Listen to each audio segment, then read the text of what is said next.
আমার নাম আব্দুল মালেক, বাইতুল মোকাররম জাতীয় মসজিদের খতিব এবং দেশের একটি প্রতিষ্ঠান মার্কাজুদ দাওয়া আল ইসলামিয়া ঢাকা, এই প্রতিষ্ঠানের শিক্ষা বিভাগীয় প্রধান।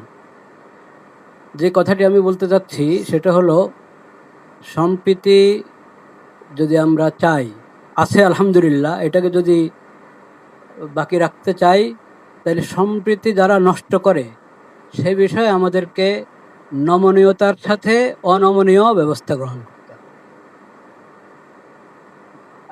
এখন যে সংখ্যালঘুর কথা আমরা বারবার বলছি না, ইসলামের শিক্ষা কি? ইসলাম বলে, আবু বকর রাদিয়াল্লাহু তাআলা আনহু প্রথম খলিফা নবী করিম সাল্লাল্লাহু আলাইহি ওয়াসাল্লামের, উনি বলেছিলেন, তোমাদের মাঝে যে সবচেয়ে বেশি শক্তিশালী সে আমার কাছে দুর্বল যদি সে জালেম হয়, আর যে সবচেয়ে দুর্বল সে আমার কাছে সবচেয়ে বেশি শক্তিশালী যদি সে মজলুম হয়। এটা হলো বিষয়।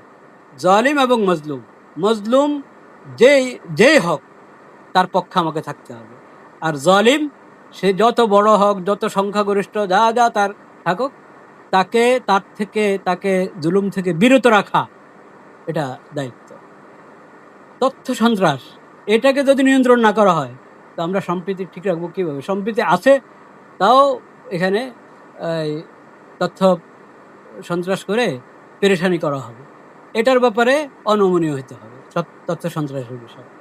আর আরেকটা গুরুত্বপূর্ণ বিষয় বলতে চাচ্ছিলাম, আমাদের ধর্ম ধর্ম সম্প্রীতির কথা যেটা আছে, ধর্মকে গুলিয়ে ফেলা এটা কিন্তু ধর্ম সম্প্রীতি না।